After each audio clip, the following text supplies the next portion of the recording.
అప్పుల సమస్య అనేది చాలా ఎక్కువగా పెరిగిపోయింది. ఏదో ప్రతిదానికి ఈజీ మనీ అని లోన్స్ కావచ్చు, క్రెడిట్ కార్డ్స్ కావచ్చు, ఇలా లోన్లు తీసుకోవడం వాటిని కట్టలేక చాలా ఇబ్బందులు పడుతున్న వాళ్ళు చాలా మంది ఉన్నారు. సో ఈ లా ఆఫ్ అట్రాక్షన్ త్రూ అప్పుల బాధ నుంచి బయటపడాలి అంటే ఈజీగా పడొచ్చండి. ఇది నా జీవితంలోనే జరిగింది. కోట్లాది మంది అప్పులు తీర్చేసి నా వీడియోలు చూసి 4,75,00,000 అప్పు కట్టిన మనగాళ్ళు హైదరాబాద్లో ఉన్నారు. 4,75,00,000 ఓన్లీ నా వీడియోలు చూసి. ఎస్, ఆయన చెప్పేది నిజమే కదా, ఎందుకు ఇలా ఉండలేకపోతున్నాను, అవును కదా, నాకు సబ్జెక్ట్ తెలుసు కదా, అవును కదా, ఇది నిజమే కదా, మన మైండ్ని ఎందుకు వాడలేదు, నేను ఎందుకు పాజిటివ్గా ఉండలేకపోతున్నాను, ఎందుకు నేను ఇలా పెరిగితనంతున్నాను, ఇలా మీడియాలు చూసి 4,75,00,000 అప్పు తీర్చాడంట. నా తర్వాత నా 2-3 క్లాసులు నేర్చుకున్నాడు. హైదరాబాద్లో ఉంది చూడండి, 2022లో ఉంది ఫీడ్బ్యాక్, అద్భుతమైన ఫీడ్బ్యాక్లు. తర్వాత ఎలా 12 కోట్ల అప్పు ఎలా తీర్చాడు అతనే, రియల్ ఎస్టేట్లో దిగేసేది. ఓ కుమ్ముడు ఎస్కో అమ్మడో ఎస్కో కుమ్మేస్తుంది, కుమ్మేసి హ్యాపీగా ఇల్లు కట్టుకొని సెటిల్ అయిపోయినాడు. అలా ఇలాంటి ఫీడ్బ్యాక్లు బోర్డు. మొన్న ఎత్తుకో 2025 ఆగస్టు 31 ఫీడ్బ్యాక్ ఉంది చూడండి. 2025 ఆగస్టు 31 తేదీ ఫీడ్బ్యాక్ తీసుకో, పార్ట్ 1 అనుకుంటా, హైదరాబాద్ దే తీసుకో. బిజినెస్ చేసేవాడు చేస్తున్నాడు, అన్ని కోల్పోయి 35 లక్షలు అప్పు అయిపోయినాడు, జీరో అయిపోయినాడు. అప్పుకప్పు జీరో. ఇంకా లేదు జీవితం అనుకున్నాడంట, ఉంది అని చూపించిందంట నా వీడియోలు, నా దగ్గర నేర్చుకున్నాడు. ఇప్పుడు నెలకు ₹1,00,00,000 పైన టర్న్అవుట్ అయిపోయింది. నెలకి నేను చెప్పేది, సంవత్సరానికి కాదు, ఓన్లీ నెలకి 30 రోజులకి నెలకి ₹1,00,00,000 పైన టర్న్అవుట్కి ఎలా వెళ్ళిపోయింది. మీ నోట్లో వారి నోట్లు వినండి. ఎస్, ఉందండి, మార్గాలు చుట్టూ ఉన్నాయండి, దాన్ని మనం చూడటం లేదు. మూసిపోయింది దారిలు అంటారు, దారిలు మూసిపోయింది, చరిత్రే లేదు, కళ్ళు మూసిపోయినాయి మనకి. అది ఆ 3వ కన్ను అనేది, అజ్ఞాత చక్రం అనేది ఓపెన్ అవ్వాలి. కాబట్టి అప్పులు ఉన్న వాళ్ళు ఎనీ టైం అప్పుని గురించి ఆలోచిస్తారే తప్ప దానికి మించి ఆలోచన రాదు వాళ్ళకి. భయం, దీనికి కారణం వాళ్ళు ఉన్న భయం, వాళ్ళలో ఉన్న పిరిగితనం. అంటే ఇప్పుడు 10 లక్షలు అప్పు ఉన్నవాడు అనుకో, ఇప్పుడు చిన్న పిల్లలు ఎత్తుకుందాం, పేదవాడు కూడా ₹1,00,000 అప్పు అయిపో ఉంటాడు, కూలి చేసేవాడు కూడా. ఈ అప్పు ఎలా తీర్చిపోతాను, రోజుకి నాకు ₹1,000 600 సంపాదించుకొచ్చి తినేది అప్పులకాయలు ఇలాగనే ఆలోచిస్తారు. కానీ ₹1,00,000 అప్పున్నవాడు ఒక 10 లక్షలని ఎలా సంపాదించాలనే ఆలోచన వాళ్ళకి రాదు. దీనికి కారణం భయం, పిరిగితనం, అందువల్ల రాదు. 10 లక్షలు అప్పున్నవాడు ఒక 20 లక్షలు 30 లక్షలు అప్పులు ఆలోచించాలి. ఇలా ₹1,00,000 అప్పున్నవాడు ఒక 5-6 కోట్ల గురించి ఆలోచించాలి. అప్పుడు ఇది గిల్లినంత గోరెంత కదా. ఇది ఒక 10 లక్షలు అప్పు ఉంటే ఒక 50 లక్షల గురించి సంపాదించాలని ఆలోచన మార్గాలను సృష్టించుకుంటుంది. సంపాదిస్తే 10 లక్షలు ఈజీ పోతుంది, 40 లక్షలతో వాడు డెవలప్ అవ్వచ్చు కదా. అవ్వచ్చా కాదా? ₹3,000 ఓన్లీ ఒక్క ₹3,000 ఈరోజు 40-50 లక్షల సరుకు బట్టల వ్యాపారీలు చేసిన మునగాడిని నేను. అది నా డబ్బు కూడా కాదు, ఆమె చెవుల్లో ఉన్న ముక్కు పొడక కమ్మలను పెట్టి ₹3,000 స్టార్ట్ చేయించా. ఇంతకుముందు ఎన్నో వీడియోలు ఇచ్చాను, అద్భుతమైన ఫీడ్బ్యాక్ కూడా ఇచ్చింది. ఆమె బట్టల వ్యాపారి అయిపోయింది, పెట్టేసింది. ఈరోజు ఆ డబ్బు ఒక్కసారి డబ్బు చేరింది అనుకో, డబ్బును సంపాదిస్తుంది. మళ్ళీ నువ్వు సంపాదించమని లేనప్పుడు లేని పాడండి. నిజమండి, ఇది %1,00,000 నిజమండి. ఇప్పుడు కొంతమంది ఏమి లేకుండా ఉండదు, ఒక 10 లక్షలు వచ్చింది అనుకో ఇంట్రెస్ట్ కుదిరేస్తున్నారు కొంతమంది తెలివితో. బాగా ఉన్నవాడికి ఇస్తారు, ల్యాండ్ ఉన్నవాడికి, ఇల్లు ఉన్నవాడికి ఇస్తారు, నెల ఇంట్రెస్ట్ తీసేవాళ్ళు ఉంటారు. అప్పుడప్పుడు ఒక 6 నెలలకు ఒకసారి తీసేవాళ్ళు, లేక ఇయర్లో ఒకసారి తీసుకొని కొత్తగా మళ్ళీ ఇచ్చేది. అప్పుడు ఆ వడ్డీ వస్తుంది, దాన్ని ఇంకొకటికి ఇచ్చేసేది. నువ్వేం పని చేస్తావు, నువ్వు సంపాదించుకుని నువ్వు హ్యాపీగా ఉన్నావు. అది డబ్బుని సంపాదిస్తా వెళ్తూ ఉంటుంది, అది సంపాదిస్తుంది వీళ్ళకి బెనిఫిట్, పెరుగుతుందా.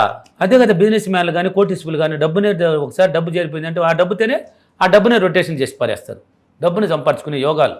కాబట్టి అప్పులు ఉన్నవాళ్ళు భయపడకండి, దయచేసి భయాన్ని తరిమేయండి. భయపడితే మిమ్మల్ని చంపేస్తుంది. చాలామంది సూసైడ్ అటెంప్ట్లకి నాకు కాల్ చేస్తుంటారు, సార్ ఇంత అప్పులు అయిపోయినాను సార్, అప్పులు నా ఇంటి ముందు పడిపోయినారు సార్, వేరే దారి లేదు సార్, చనిపోవాలనుకుంటున్నాను సార్ అంటారు. చనిపోవాలనుకున్నవాడు నాకెందుకు ఫోన్ చేస్తావు? అక్కడ కూడా పాయింట్, అక్కడ లాజిక్ ఉంది. అక్కడ మీ త్రూ ఏదో వాళ్ళకి సలహా నాకుండా ఏదో ఉంది వాళ్ళకి, నాకే ఎందుకు చేయాలి? మీరు చనిపోవాలనుకుని నీ మైండ్లో వచ్చినప్పుడు నీ ఆ వీడియోలు ఎందుకు నీకు తగలాలి? నాకెందుకు ఫోన్ చేయాలి? చనిపోవాలంటే చనిపో అంటాను, ఇట్నే చెప్తాను. మళ్ళీ నాకెందుకు ఫోన్ చేస్తావు, పెట్టిపోని అంటారు.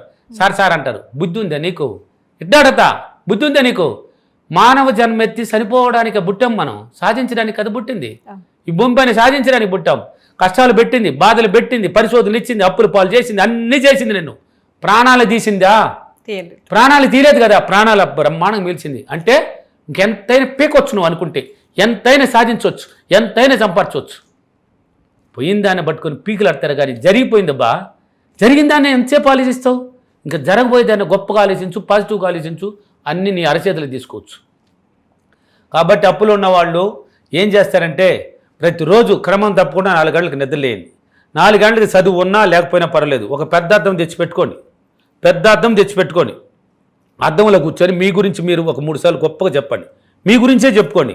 నేను ఏదైనా సాధిస్తాను, నేను అదృష్టవంతి, నేను గొప్పవాడిని, నేను తెలివైన వాడిని, నేను అనుకున్నదాన్ని అనుభవిస్తా, ఇలాంటి మాటలు నేను సాధిస్తా, పొందుతా అని ఇలా చెప్పుకోండి. డబ్బులకి విశ్వానికి థ్యాంక్స్ చెప్పండి. 3 సార్లు చెప్పేసి ఎవరెవరికి అప్పులు ఉన్నారు మీరు చదువుకున్న వాళ్ళు అయితే పేపర్లో రాసి పెట్టుకోండి. వాళ్ళ పేర్లు రాసి వాళ్ళు మంచివాళ్ళు, వాళ్ళు గొప్పవాళ్ళు, వాళ్ళు నాకు అన్ని విధాలుగా అనుకూలంగా ఉన్నారు, వాళ్ళ గురించి పొగడాలి, తిట్టకూడదు. అప్పులు ఇచ్చిన వాడు గొప్పవాడు కదా, మహానుభావుడు కదా, నీ ఆపదకి ఆదుకున్నాడంటే వాడు ఎంత గొప్పవాడు అండి. వాడిని తిట్టడం ఏంది? కాళ్ళు పట్టుకునేది, ఆవకపోతే పోయి జిట్టు పట్టుకునేది, ఏమి? అందువల్ల నువ్వు అప్పులు పాలవుతున్నావు. నీ థాట్సే నువ్వు అప్పు తీర్చలేకపోతున్నావు, నీ యొక్క నెగిటివ్ ఆలోచన నువ్వు అప్పు తీర్చలేకపోతున్నావు. ఎప్పుడైతే నువ్వు వాడిని గురించి తప్పుగా ఆలోచిస్తావో అప్పుని తీర్చలేవు, ఛాన్సే లేదు. వాడు ఎంత గొప్పోడు, ఎంత ఉన్నతమైన వాడు, ఎంత ధనవంతుడైతే నువ్వు అప్పటికి తీస్తున్నాడు, వాడు గొప్పోడే కదా, నీ ఆపని ఆదుకున్నాడు కదా, వాడి గురించి మంచిగానే చెప్పు. పర్వాలేదు, నేను తిట్టేసి ఉంటాడు, వాడు బాధ కరెక్ట్ టైంకి ఇలేదని వాడు తిట్టేస్తాడు, కూడా తిట్టేస్తాడు, అయినా పర్వాలేదు, మంచివాడు నాకు అనుకూలంగా ఉన్నాడని థాట్స్ రిలీజ్ చేసి గాల్లో కలవాలి. ఆ మైండ్ చెప్పేది మాటల రూపంలో బయట గాల్లో కలిసిపోవాలి. గాలి కలిసి ఆయన మైండ్ని తాకుతుంది, అనుకూలంగా మారుతాడు. అంటే ఈ రోజు కాకపోయినా రేపు ఇస్తాడు లేరా, ఆడికి పోతాడని ఆలోచన ఆయనకి పుట్టిస్తుంది. సరేలే వాడిని మనం తిట్టేశాను, ఇంకా చేయకూడదు పాపం ముండూరోడు, మళ్ళీ ఏదైనా చేసుకోబోతాడు, వాడికి మంచి ఆలోచనలు ఇస్తుంది. అప్పుడు సరేలే ఇస్తాడు. ఈ రోజు కాకపోయినా బయట ఊరు దొంగ కన్నా ఉండూరు దొంగ మేలు, బయట ఊరు దొంగ మేలు కాదు. ఏమంటే ఈ రోజు కాకపోయినా రేపిస్తాడు, ఇంటి ముందునే ఉంటాడు కనబడతా, వాడే అని ఉంటాడు, బాయ్ స్విచ్ ఆఫ్. నా ఫీడ్బ్యాక్లో ఉన్నాయి ఈ కూడా స్విచ్ ఆఫ్ చేసి వెళ్ళిపోయిన వాళ్ళు నమ్మితే.